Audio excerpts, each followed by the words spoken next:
Capítulo 7. Porque este Melquisedeque, rei de Salém, sacerdote do Deus Altíssimo, que saiu ao encontro de Abraão quando este regressava da matança dos reis, e o abençoou. A quem também Abraão separou o dízimo de tudo, sendo primeiramente, por interpretação do seu nome, Rei de Justiça, e depois também Rei de Salém, que é Rei de Paz. Sem pai, sem mãe, sem genealogia, não tendo princípio de dias nem fim de vida, mas feito semelhante ao Filho de Deus, permanece sacerdote para sempre. Considerai, pois, quão grande era este, a quem até o patriarca Abraão deu o dízimo dentre os melhores despojos. E os que dentre os filhos de Levi recebem o sacerdócio têm ordem, segundo a lei, de tomar os dízimos do povo, isto é, de seus irmãos, ainda que estes também tenham saído dos lombos de Abraão. Mas aquele cuja genealogia não é contada entre eles, tomou dízimos de Abraão, e abençoou ao que tinha as promessas. Ora, sem contradição alguma, o menor é abençoado pelo maior. E aqui certamente recebem dízimos homens que morrem, ali, porém, os recebe aquele de quem se testifica que vive. E, por assim dizer, por meio de Abraão, até Levi, que recebe dízimos, pagou dízimos. Porquanto ele estava ainda nos lombos de seu pai quando Melquisedeque saiu ao encontro deste.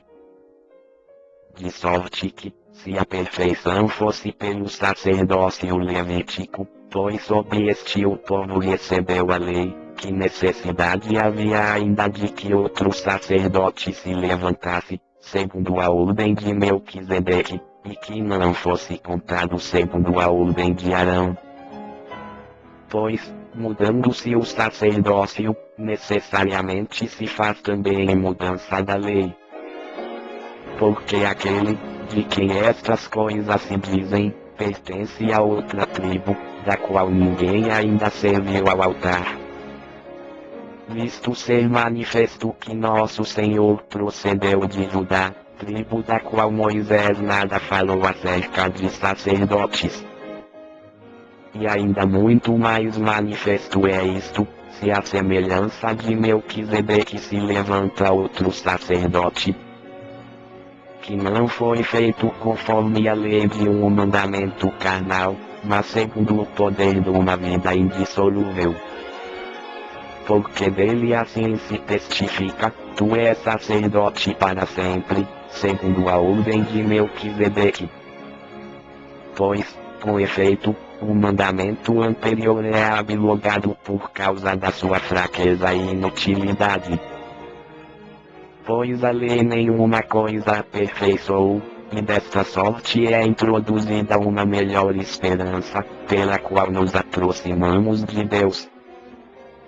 E visto como não foi sem prestar juramento, porque, na verdade, aqueles, sem juramento, foram feitos sacerdotes.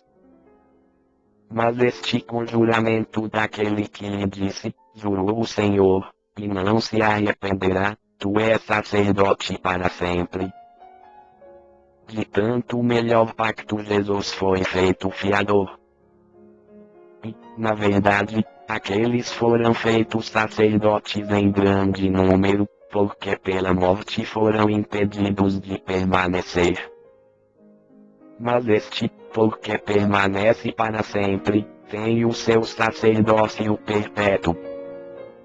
Portanto, pode também salvar perfeitamente os que por ele se chegam a Deus, porquanto vive sempre para interceder por eles.